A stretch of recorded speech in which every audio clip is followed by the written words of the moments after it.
তো গাইস, মেলা তো ফাইনালি শেষ হয়ে গেল, কিন্তু ভিডিও আমার শেষ হতেই চাইছে না। আজকে আবার যাবো সেই মেলাটাতে, আমাদের বাড়ির পাশে জগদ্ধাত্রী পূজার মেলা। কি জানি কতটা ভিডিও করেছি আমি, না জানি গ্যালারি ফুল হয়ে গেছে। ভিডিওগুলো অনেকদিন থেকে গ্যালারিতে পড়েছিল, ভাবলাম কেন নষ্ট করবো, বেকার কষ্ট করে যখন ভিডিও করেছি তোমাদের সাথে শেয়ার করেই দিই। তো চলো এবার রেডি হওয়া যাক। তো ফার্স্টে আমি পরে নিয়েছি অনলাইন থেকে নেওয়া সেই ড্রেসটা, মনে পড়ছে তোমাদের? থাক তাহলে আর বললাম না। আচ্ছা তোমরা একটা কথা বলো, আমার গেট রেডি ভিডিওগুলো তোমাদের কেমন লাগে? ভালো লাগলে অবশ্যই জানিও। আর হ্যাঁ, সবাই একটু আমার ভয়েসটাকে অ্যাডজাস্ট করে নিও, কারণ এত মেলা দেখার পর একটু ঠান্ডা লেগে গেছে। আর এখনো তো তোমাদের সাথে একটা কথাই বলা হয়নি, আজকে আমি এত মেকআপ করছি তার একটা কারণ আছে। আজকে একজন স্পেশাল মানুষ আসবে, আরে আমার না, মেলাতে আসবে। তার নামটা হলো দীপানিতা, খুকুমণি সিরিয়ালের নায়িকা।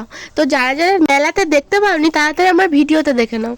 আর আমি কিন্তু মেকআপ করতে ভালোবাসি, তাই বলে অতটাও না আর সব সময় না, কারণ আমি জানি আমি সাজলেও সুন্দর আর না সাজলেও আরও সুন্দর। তো চলো এবার রেডি হয়ে গেছি আমরা, তো চলো এবার মেলার দিকে যাওয়া যাক। আমি আর দিদি এখন বেরিয়ে পড়েছি আমাদের মেলার উদ্দেশ্যে। তো দেখো আমাদের মেলার ডিজাইনটা করেছে দেখো, আর মেলায় গিয়ে এদের সঙ্গে ফার্স্টে দেখা হয়ে যায় আমার। আরে না না, সেরকম না, আমাদের আগের থেকে বলা থাকে যে আমরা কোথায় গিয়ে দেখা করব।